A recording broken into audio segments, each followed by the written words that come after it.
recebendo aqui o Dr. Leonardo Cucci, que é endocrinologista. Estou recebendo também a doutora Rita de Castro, bem-vinda aqui nos Bem com a Vida.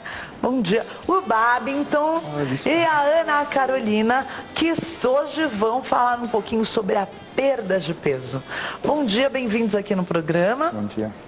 E aí, obesidade realmente é um fator que tem alarmado aí, porque já é um problema de ordem mundial, né? A Organização Mundial da Saúde já se preocupa com a obesidade por causa das consequências da obesidade na saúde da população mundial. Antes da gente conversar um pouquinho sobre obesidade, eu quero que você assista um pouco esse VT que a produção preparou para falar sobre obesidade.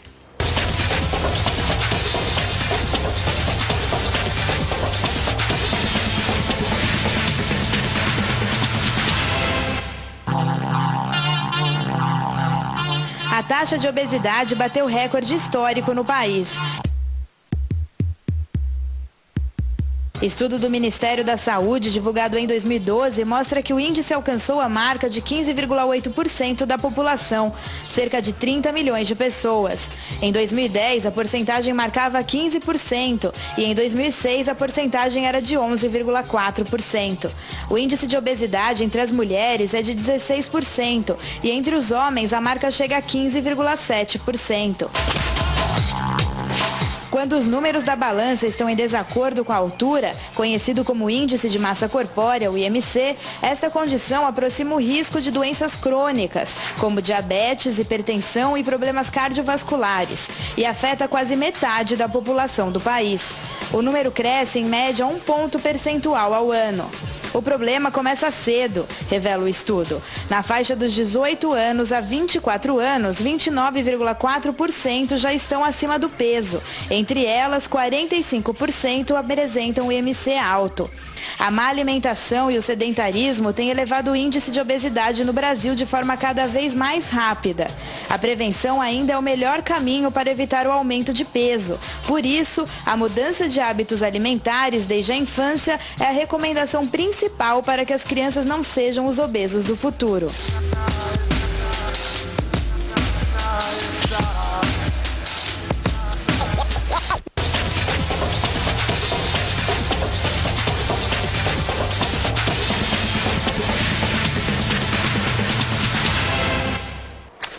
Realmente é uma doença que tem preocupado todos os órgãos, todas as instituições que se preocupam com a saúde da população.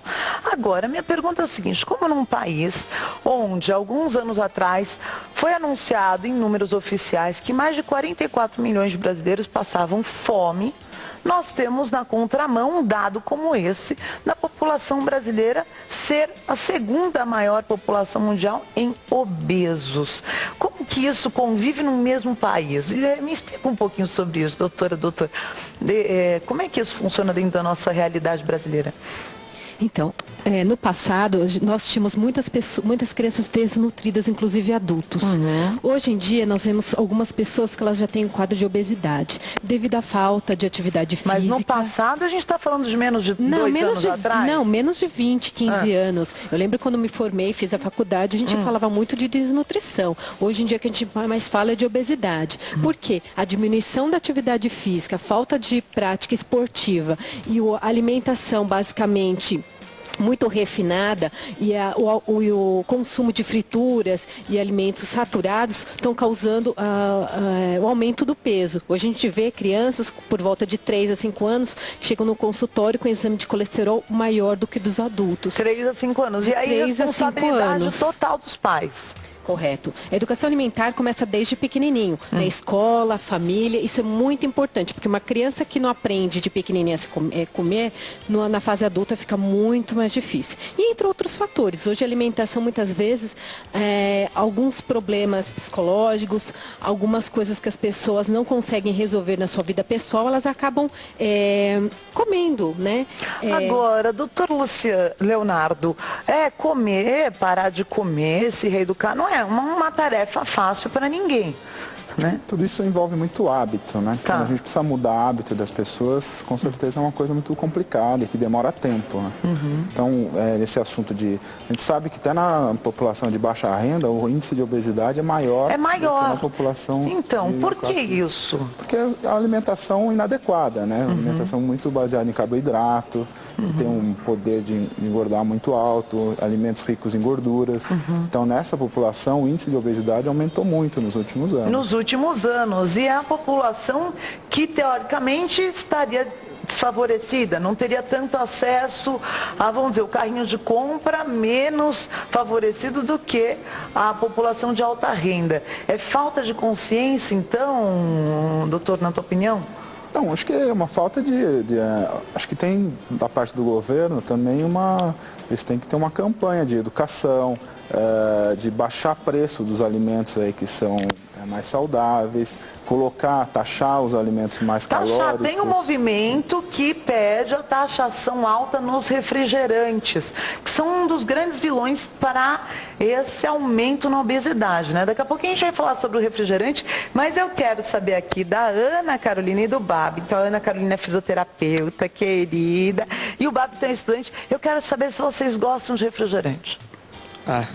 Refrigerante é o que eu mais gosto, né? Eu ouvi outro dia assim, eu só bebo Coca-Cola porque é líquido, porque se fosse sólido eu comia. É verdade. É assim pra você? Provavelmente a paixão. sim. Refrigerante é uma coisa que... Você não abre mão. Não abro, é difícil. Pode sentar na mesa do médico, corta tudo, mas deixa o refrigerante. Refrigerante tem que deixar, de alguma forma. Quanto você acha que você bebe de refrigerante por dia? Depende muito, né, Bispa? De sábado e domingo, que são os piores dias da semana. Eu bebo bastante. Acho que não tem como casa, contar. Tá em casa, tá sossegado. sai também, bebe bastante refrigerante. É uma coisa que eu bebo bastante, é refrigerante. Refrigerante. Vamos dizer, mais de 1,5 litro. Uma coca só tua, no final de semana. Que ninguém toque nela. Provavelmente. Provavelmente. E você, Carol, gosta de refrigerante? Bastante. Hoje em dia eu tomo bem menos do que eu tomava antigamente, mas... Você já conseguiu reduzir isso? Bastante. Mas antes... Eu antigamente tomava café da manhã com Coca-Cola. E é o que muitas pessoas fazem todos os dias, café da manhã com Na época da faculdade, eu saía para ir para a faculdade, comprava a Coca de 600 e ia para a faculdade. Uma garrafinha. Para passar o dia. Para passar o dia inteiro. Por causa dessa falsa sensação de que a Coca vai me dar energia. Tem esse mito dentro da cabeça das pessoas, doutora e doutor?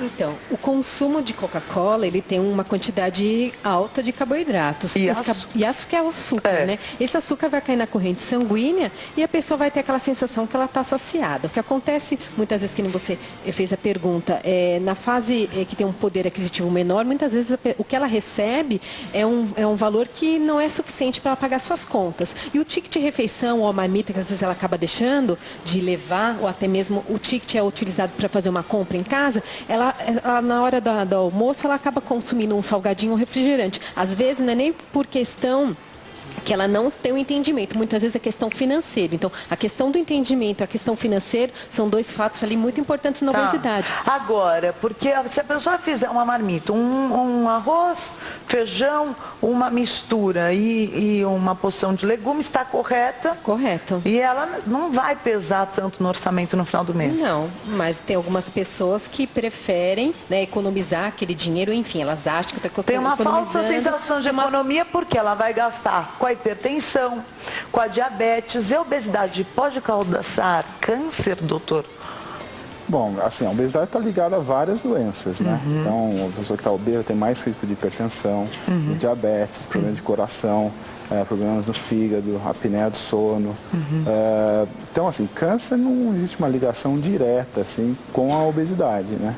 Talvez, assim, os maus hábitos alimentares... Existem alguns estudos que indicam a associação do câncer e obesidade por causa dessa alta número de células gordurosas. O que pode ter é que, assim, a pessoa que tem uma alimentação rica em gordura, proteína, pode ter um aumento de câncer de colo, câncer ou intestinal. de mama, né? Mas seria uma ligação indireta, né, com a obesidade. Muito bem. Agora, vocês têm consciência que a obesidade pode trazer todos esses riscos? Vocês não são obesos mórbidos, mas está um pouquinho acima do peso. Sim, né? Com certeza. Vocês lutam para emagrecer desde a adolescência? Bastante. É algo que te incomoda, Bavinto? De fato incomoda, né? Tipo, você ir em um lugar, tipo, com uma roupa que você tá mais apertada ou... Não, ter que nadar é a pior coisa do mundo. A pessoa te convida para ir nadar. Aí... Isso é qualquer peso, né? Incomoda coisa mais um pouco. Constrangedora. Incomoda, sim, mas... Assim, sei lá, incomoda, mas eu não Incomoda, mas não chega a ponto de mexer com o emocional. Com o teu emocional. Não, nesse fato não. Nesse fato não. E pra você, Carol? Pra mim, hoje em dia, eu ainda tenho um pouco acima do peso, mas não como eu era antes, eu já cheguei a pesar 160 quilos. Na minha adolescência, com 15 anos, eu tinha quase 150, 160 quilos. Então você já tá muito, Eu fiz a cirurgia, né? Eu fiz a cirurgia bariátrica. Tá. O que me ajudou muito, porque aí eu fiz a reeducação alimentar. Que legal. Eu tenho, hoje em dia, você pega minhas fotos antigas, ninguém reconhece. Meu RG eu tive que tirar um novo, porque ninguém reconhece. Uma outra pessoa. Totalmente diferente. E aí, a cirurgia bariátrica, ela realmente vem como um auxílio nesse caso da obesidade mórbida? Qual a opinião de vocês, doutor? Tem casos que você tenta reeducação alimentar, os pacientes não conseguem, e aí você tem que fazer uma cirurgia, porque dependendo, ela já está ali vinculada a diabetes, pressão alta, colesterol, uma série de patologias que pode levar ao óbito. Então, realmente, dependendo do caso, é indicado. É indicado. E na tua opinião, doutor? A cirurgia sempre a gente considera como uma segunda opção, né? Tá. O paciente, para ser submetido à cirurgia, ele tem que necessariamente ter tido um acompanhamento prévio. Psicológico, às vezes medicamentoso, dieta, atividade física. E a falha desse tratamento não cirúrgico, aí sim a gente vai optar por uma cirurgia, né? Tá, agora, doutora, como endocrinologista, o mercado brasileiro é um dos maiores consumidores mundiais também de remédios para emagrecer. Qual é a dose certa de remédio para emagrecer? Eu tenho certeza. Você já tomou remédio para emagrecer, Babi? Eu nunca tomei. Nunca? Já tomou, Carol? Todos os tipos possíveis e Todos imagináveis. os tipos possíveis. Eu não tomei nunca mais, não quero mais saber. Mas eu cheguei a tomar época Proporex, anfetamina, que me alteravam completamente, me deixavam desequilibrada. Perdi o sono à noite, mas estava magra. Nervosa, irritada, né? E até falava que morria mais cedo, mas morria magra. Mas que dava um jeito. Até nascer os filhos, né, doutor? A gente começa a pensar diferente. Porque a obesidade reduz anos de vida. Qual que é a dose certa do remédio para emagrecer com qualidade de vida, doutor? Acho que não tem uma dose, um número, né? Nos últimos anos teve algumas mudanças com relação a essas medicações, alguns desses remédios que você falou acabou saindo do mercado. Não se usa mais no mercado? Esses aí não, existem alguns ainda que se usam. Só que atualmente existe uma fiscalização muito maior, tem que ter alguns termos de consentimento e tudo. Então assim, não existe uma dose precisa para geral, assim. Então, cada pessoa tem que ser avaliada, ver se ela tem indicação de tomar remédio, qual a medicação que seria mais indicada e, principalmente, ter um acompanhamento médico, porque é muito comum aí, principalmente antigamente, as pessoas tomarem remédio para emagrecer, nem sabiam o que estava tomando, sem acompanhamento médico. Então, muitas vezes até com acompanhamento, acho que as doses eram muito altas com remédios que hoje estão até proibidos, né? Também. Porque mesmo com acompanhamento semanal, você nunca vai falar pro médico que você está louco, que você está emagrecendo, né? Você fala que está tudo ótimo, que está tudo lindo. Agora, hoje, então, como funcionam os remédios para emagrecer dentro dessa reeducação alimentar, doutor? Qual que é o benefício do remédio para emagrecer dentro de um acompanhamento? Então, a gente tem basicamente, hoje, dois tipos de remédio para emagrecer. Uns que são inibidores de apetite. Como é que funcionam os inibidores? Esses remédios são remédios que têm ação no cérebro, diminuindo o apetite da pessoa. Então a pessoa vai, consequentemente, comer menos e emagrecer. E uma outra medicação que existe é um remédio que diminui a absorção de gordura no intestino. Tá? Então esse remédio não tem um efeito como inibidor de apetite, mas ele tem um efeito de diminuir a absorção de gordura. A gente sabe que a gordura é o principal, o que tem mais calorias da alimentação. Então também com isso a pessoa pode emagrecer. Vai emagrecendo um pouco mais a longo prazo. Mas assim, é sempre importante a gente orientar as pessoas que o remédio não resolve o problema. Ela pode ajudar a pessoa a emagrecer. Mas se não tiver uma reeducação alimentar, atividade física, não adianta. Ela pode até emagrecer, mas depois volta a engordar, fica esse efeito sanfona. Que também agora, no caso do Babington, você gostaria de perder quantos quilos, Babington? Vai uns 15 quilos, acho que estava bom. Uns 15 quilos? Até pelo índice de massa corpórea, né? Que foi feito até na escola. Aí eu tenho os graus de obesidade. Na escola é o terror. Mas até eu mesmo brinco Você comigo se zoa? mesmo. Ou pra homem é mais fácil, né? Mais tranquilo, eu acho. Mais sossegado. E aí? Deu o grau de obesidade 1. 1. Aí eu fiquei assim, eu falei, poxa, tem que dar uma reduzida. 2013, você cortaria o refrigerante? Menos, reduziria?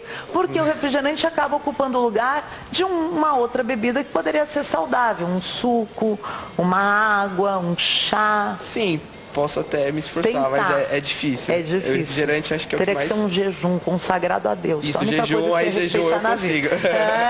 Tá certo. Tem um motivo maior, né? Mas para ele perder 15 quilos seria o quê? Um prazo de um ano e meio. Mais ou menos por volta disso. Mas olha, veja bem, se você tomar 1 litro de Coca-Cola, dá mais ou menos 1.200 calorias. 1.200 calorias dá mais ou menos 1 hora de esteira. Olha só. É muito esforço, É meu muito Deus esforço do céu. mesmo. Né? Você tem que olhar para a Coca e pensar numa hora em cima de uma esteira. Não, muito correndo, hein? Correndo, hein? Correndo! Muita energia para gastar.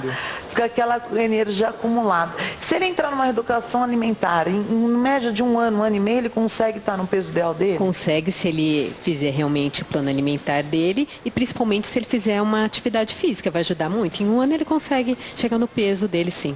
Consegue chegar. Quais são as suas iniciativas em favor desse objetivo hoje? As iniciativas? Provavelmente, tipo, atividade física, eu gosto de jogar bola. Que legal. Essas coisas assim que provavelmente possam me ajudar, né? Porque eu até gosto. Então você não é sedentário, você pratica esporte? Eu até pratico. Legal. Mas assim, chega numa hora que você estuda, você faz tantas coisas que não sobra tanto tempo. Mas eu pratico, sim, assim, jogar bola, essas coisas. Mas tem que ter com mais frequência, eu acho. Se for a motivação, acho que dá até para emagrecer, sim. Conseguir emagrecer.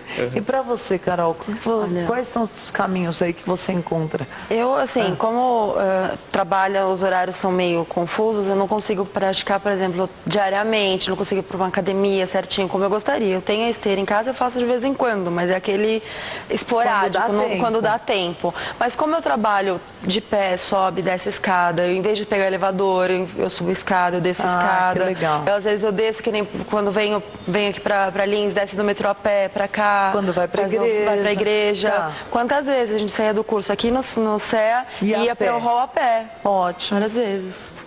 Isso são alternativas para quem não consegue, doutora, ter o tempo exato do exercício físico? São alternativas. Para quem não consegue fazer uma academia, algum outro tipo de esporte, é alternativa sim. Porque realmente a pessoa teria que disponibilizar de um tempo que muitas vezes nós não temos. Já pelo fato dela levantar do sofá e trocar o canal na televisão, já é um gasto calórico, porque hoje em dia é tudo controle remoto.